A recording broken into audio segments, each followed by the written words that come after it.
மாற்றி வழங்கிய ஆங்கில கிழக்கிந்திய கும்பனியா பாஞ்சாலங்குறிச்சி தீமையை தன்வசப்படுத்திக் கொண்டார்கள்.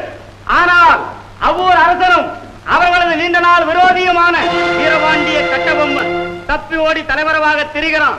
அவனுக்கு அடைக்கலம் கொடுத்து ஆதரிப்பவர்கள் சிரச்சேதம் செய்யப்படுவார்கள். அவனை பிடித்துக் கொடுப்பவர்களுக்கு 1000 வராகன் இனாம் வழங்கப்படும். இது ஆங்கில கலெக்டர் அவர்களின் உத்தரவு. எவ்வளவு பீரங்கி, எவ்வளவு பட்டாளம், அவ்வளவு இருந்தும் அந்த வீரனை பிடிக்க முடியல. இப்போ பணத்தாசை காட்டி மிரட்டி பாக்குறானுங்க மோகம் கட்டவங்க. ஆமாம் பாட்டி, அவங்க அதிகாரத்துக்கு பயந்து எவனாவது காட்டி கொடுக்காமலா இருப்பான்? நீ பார்த்தா கூட தான் காட்டி கொடுத்துருவ. அட பாவி, யார பார்த்து இந்த கேள்வி கேட்கிற? ஏன்பா, பசிக்கு சோறு போட்டேன்னு அதை தின்ன திமுக தானே என்ன பார்த்து அப்படி பேசிட்டேன். இனிமே இந்த வீட்டுல ஒரு நாள் இருக்கக்கூடாது. போயிடுங்க வெளியில, இல்லாட்டி என் உயிரையும் பார்க்காம குத்தி போடுவேன். ஆஹா ஆஹா, வீர தாய்மார்களை பெற்றது இத்தமிழ்நாடு. தாயே, இவன் அறியாமல் சொல்லிவிட்டான், இவனை மன்னித்து விடுங்கள். நான் தான் கட்டபொம்மன். மகாராஜாவா? தெரியாம சொல்லிட்டேன். ஐயோ, தெரியாம சொல்லிட்டேன், மன்னிச்சுக்குங்க. தாயே, தாயே, நீங்கள் தான் எங்களை மன்னிக்க வேண்டும். இவன் உங்கள் மனதை மிகவும் புண்படுத்தி விட்டான். ஹலோ, யார் மேன் வீட்டுல? யாரடாது? வெளியே டோர் ஓபன் பண்ணும்.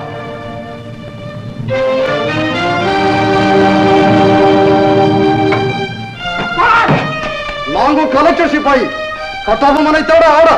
எல்லா வீட்லயும் தேடி பாக்குறோம். நீ என்ன திமிர் பண்ற? உனக்கு தானப்பா திமிரு. என் பிள்ளை இரண்டும் அம்மாவாத்து கிடக்குது. Oh my God! அம்மை, what? Small boy! Oh my God!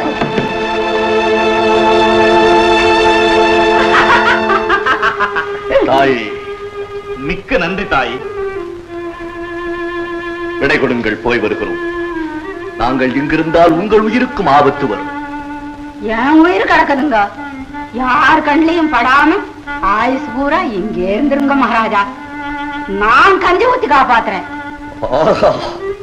தாயே, இதற்கு கைமாறு செய்ய இப்போது என்னிடம் ஒன்றுமில்லை என்றால் இந்த உயிர் உள்ளவரை உங்களை நான் மறக்க மாட்டேன். வருகிறேன் தாய், வருகிறேன்.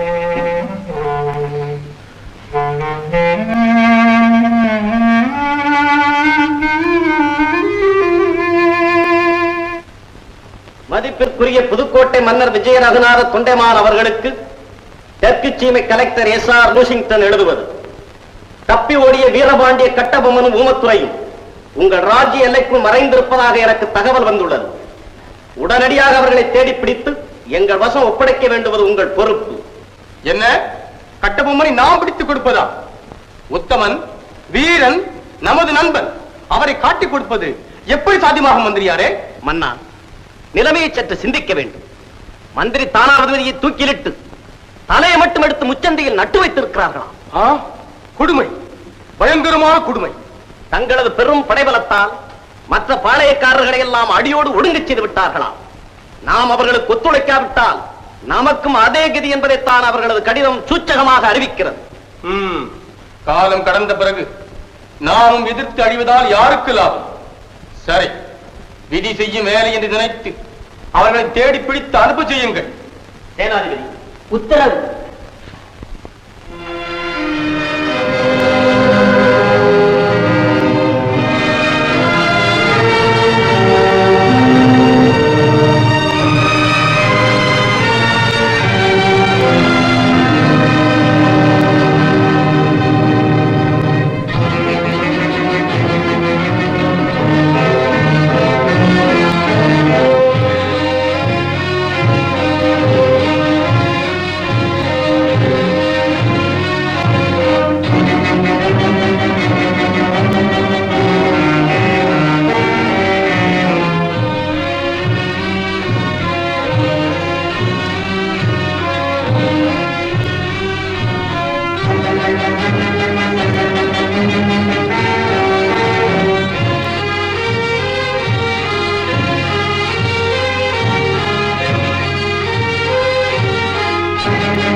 இதை விதி என்று சொல்வதை தவிர வேறு வழியில்லை. யாரப்பா நீங்கள்? புதுக்கோட்டை மன்னரின் வீரர்கள். கலெக்டர் லூசிங்டன் உத்தரவுப்படி உங்களை கைது செய்ய வந்திருக்கிறோம். பலே, நல்லவர்கள் நினைப்பது ஒன்றுதான் நடப்பதில்லை தமிழ்நாட்டிலே. எட்டப்பன் ஒருவன் தான் இருக்கிறான் என்று நினைத்தேன். அவன் நல்லவன் என்பதை காட்டிவிட்டார் என் அரிய நண்பர் புதுக்கோட்டை அரசர் ராஜராஜ ராஜாதி ராஜ விஜய ரகுநாத தொண்டைமான். சரி, வாருங்கள். உங்களுடைய மன்னருக்கு எனது இதயபூர்வமான நன்றியை தெரிவித்து விட்டு போகலாம். மன்னர் உங்களை பார்க்க விரும்பவில்லை. பலே, அந்த அளவுக்காவது அவருக்கு உணர்ச்சி உறுத்தி இருக்கிறதே. தமிழன் முழுவதும் மானம் இழந்து விடவில்லை என்பதற்கு சான்றாக உணர்ச்சிக்கு ஓர் மூலையில் இடம் ஒதுக்கி இருக்கிறாரே என்னுடைய நண்பர். அவருடைய புகழ் வாழ்க. வாருங்கள்.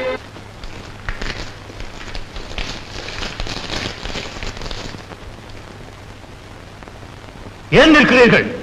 உட்காருங்கள். உயிருக்கு பயந்தவர்களே, உட்காருங்கள், உட்காருங்கள். அகமழியவில்லை உனக்கு. உன்னை அழித்திருந்தால் என் அகமும் அழிந்திருக்கும். அல்லது எட்டப்பனும் தொண்டைமானும் எங்களிடையே பிறவாதிருந்திருந்தாலும் உனக்காவது அகம் உண்டாகாதிருந்திருக்கும். நல்லவர்களை திட்டாதே. இன்னும் ஏன் பயப்படுகிறாய்? உண்மையை கூறு, நாய்களை திட்டாதே என்று. துரை அவர்களே, நன்றி உள்ளது நாய் ஒன்றுதான். அதுவும் நமக்கு பெருமைதான். இருந்தாலும் இவன் யார் அதை சொல்ல? அதுவும் சரிதான். அடக்கியாளும் உங்களை சொல்ல அடிபட்ட இவனுக்கு என்ன உரிமை இருக்கிறது? எட்டப்பா, ஈழச்சொல் பேசாதே. நாவை எடுத்தடி. வாழ விரும்பினாய், வல்லவனை அழித்தாய், இனி நீ வாழ்ந்து கொள். வீரம் விலையற்றதென்றாய், வீரனை வழங்கினாய், வேண்டுவதை வாங்கிக் கொள். கூலி கேட்டாய், கும்பிட்டாய், கோழையானாய், கூலியை பெற்றுக்கொள். ஆனால் அந்நியன் உன்னை போற்ற வேண்டும், அது உனக்கு இனிக்க வேண்டும் என்று மட்டும் எண்ணாதே. நீ காட்டிக் கொடுத்தாய், நான் காட்டிக் கொடுக்கப்பட்டேன். நாம் இருவரும் இதே மண்ணில் விளைந்தவர்கள் தான். உன்னை கேடு சூழினும் ரத்தத்தில் இனச்சக்தி எங்கோ ஒன்றித்தான் இருக்கும். ஆதலின் நம்மிடையே என் பேச்சுக்குத்தான் இடம் உண்டு. ஏற்பது உனக்கு இழிவென்று, காரண உரிமை ஒன்று. ஆனால் அவனோ நேற்று வந்தான், இன்றிருப்பான், நாளை போவான் என்ற எல்லைக்கு இலக்கணத்துக்குட்பட்டவன். இம்மியனும் நம்மோடு ஒவ்வாதவன். அவன் கத்தி பாத்தினும் கலங்காதே. ஆனால் அவன் பேச்சு கேட்டு மட்டும் வாழாதே. நான் கூறுவது உனக்கு மட்டுமல்ல, எங்களோடு சிங்கங்களாய் பறந்து இன்று குரங்குகளாய் கூனி நிற்கும் இது அத்தனை ஈனர்களுக்கும் மானவித்த மடையர்களுக்கும் கூறுகிறேன். கூறுவதென்ன? காரியம் மீறுகிறேன். போதும் உன் பேச்சு. குற்றவாளியாகிய நீ ஏதேனும் சமாதானம் கூறி குற்றத்தை குறைத்துக் கொள்ள முடியுமா என்று பார். நாங்கள் ஒரு நாயை கொல்வதானாலும் சட்டப்படி குற்றம் காணாமல் கொல்ல மாட்டோம். We believe in the rule of law. எத்தர்கள் நல்லவர்களாக நடிக்க ஏற்பட்ட எத்தனையோ வழிகளில் இதுவும் ஒன்று. அறிவேன், ஆகப்போகும் முடிவை உடன் அறிவேன். ஊருக்கு பேருக்கும் நாடகத்தை நடத்தி காட்டு. நீ குற்றவாளிதானே? உன்னை கொல்ல தவறிய குற்றவாளி. எடக்கு பேச்சு வேண்டாம், நேர்மையான பதில் தேவை. கும்பனியாரின் கட்டளைக்கு நீ ஏன் அடங்கவில்லை? கும்பனி என்பது வாங்கவும் விற்கவும் வந்த ஒரு வர்த்தக ஸ்தாபனம். அதற்குள் அடங்க வேண்டுவது பொருள்கள், புருஷர்கள் அல்ல. கடைசியாக நாங்கள் வாங்கியிருப்பது அரசுரிமை.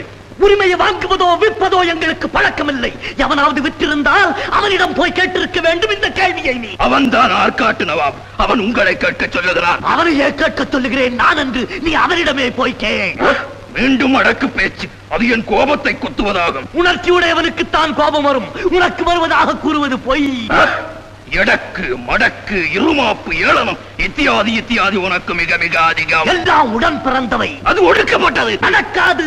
நான் இருக்கும் வரை எக்காலம் இறங்காது. அக்க உறக்க மேலெழும். இருக்கும் சூரியன் இருக்கிறதே, அது கூட எங்களை கேட்டுத்தான் எழும் விழும். அந்த கதையை இங்கு விடாதே அப்பனே. சூரியனே வேண்டாம் என்ற ஆண் கூட அல்ல, ஒரு பெண் விரட்டி இருக்கிற கதையெல்லாம் இங்கு ஏற்கனவே ஏராளமாக இருக்கிறது. வேறு ஏதாவது இருந்தால் கூறு. ஏனைய பாளையக்காரர்கள் எல்லோரும் பணிந்து விட்டார்கள், பலன் அடைகிறார்கள். நீ ஒருவன் மட்டும் பணிய மறுப்பதால் அது உனக்கு ஒரு லாபமா? எல்லோரும் பணிந்த பிறகு நான் ஒருவன் பணியாததால் அது உனக்கு ஒரு நஷ்டமா? இவன் பேசத் தெரிந்தவன். பேசத் தெரிந்தவன்.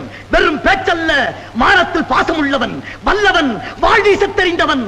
அதனால் தான் வாழ்பிடித்து வாழ வேண்டும் என்று இல்லாதிருப்பவன். இரும்பு தலையன் என்று எனக்கு பெயர். என்னிடமே பேசுகிறாய். முறுக்க வேண்டிய பொருள் அதனிடம் இரக்கம் காட்டி பேசியது தவறுதான். புல்லனே, பொசுங்கள் அல்லதான். காதல், மானம், வீரம் இந்த கட்டுக்கோப்பிலே வளர்ந்தவன். எங்கள் நாடோ எல்லா வளமும் படைத்த நாடு. எதற்கும் எவரிடத்தும் கையேந்தி நிற்க வேண்டிய அவசியம் இல்லாத நாடு. வையம் வானம் ஒத்துழைக்கும் நாடு. இங்கு பிறந்தவன் வேடியாவதில்லை. பேடியா இருப்பவன் இந்த நாட்டின் அசல் வித்தாக இல்லாதவனாக இருப்பான். பொன்னாட்டு மக்கள் எங்கள் தென்னாட்டு மக்கள். போரென்றால் புலிகுணம், பொங்கும் என்ப காதல் என்றால் பூமணம், புகழுக்குரிய மானம் என்றால் உலகிற்கே ஒரே இனம் என்ற சரித்திரம் கண்டவர்கள் நாங்கள்.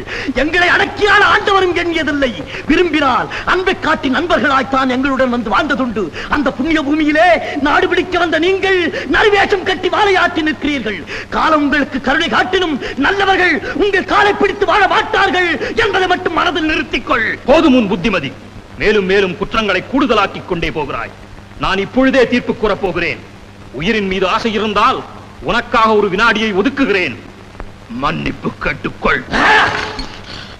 நான் மன்னிப்பு கேட்பதா? என் கை கட்டப்பட்டது இதுவரை உன் கழுத்து கழட்டப்படாமல் இருக்க.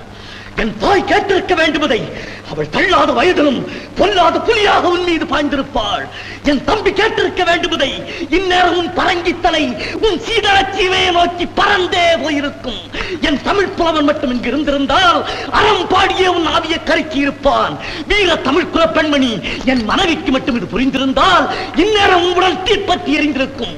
ஆனால் இங்கோ நாய்களும் பேய்களும் நயவஞ்சக பூனைகளும் வேசித்தனமும் ஆசைகுணமும் கொண்ட அடிவரடிகளும் குடிக்கிறர்களும் கூடியிருக்க நீயும் கூசாமல் கேட்டுவிட்டு ஒதிய வரம் போல் இழுத்து பேசிவிட்டு ஓனான் குஞ்சு போல் உயிருடலில் ஊசலாட நின்று கொண்டிருக்கிறாய். என்ன செய்வேன்? என் நாடே, இந்த இழிவு உனக்கா எனக்கா? அடே எட்டப்பா, நான் இறக்கப் போகிறேன். என் புகழ் இருக்கும். ஆனால் உனக்கோ ஊரே சொல்லட்டும் போ. இவனை கொண்டு போய் அந்த புளிய மரத்திலே தூக்கலிடுங்கள்.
விலகிப்போங்கள்.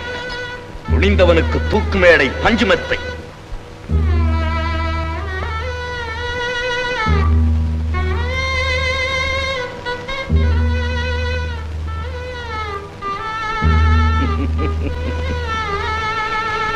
அன்று போரிலே உயிரைச் சிந்திய என் வீர மக்களோடு நானும் மடிந்திருக்க வேண்டும். கோட்டையை விட்டு வெளியேறிய எனக்கு இந்த இழிவுச்சாவு ஒரு நல்ல பரிசு. தம்பி, அஞ்சாத சிங்கமே, இந்த கடைசி நேரத்தில் உன்னை காண துடிக்கிறேன். என்னால் முடியவில்லை. புன்னகை புரியும் தமிழ் மண்ணே, உன்னை விட்டு போதல் ஒன்றே எனக்கு வருத்தம். தருக்கர்கள் சிலரால் இன்று நீ தாழ்வுற்றிருப்பினும் எதிர்காலத்திலே ஆயிரம் ஆயிரம் இளம் காளையர்கள் உயிராக பேணுபவர் வருவர். உன் உயர்வை உயர்த்துவர். இதுவே எனது நிரந்தர ஆசி.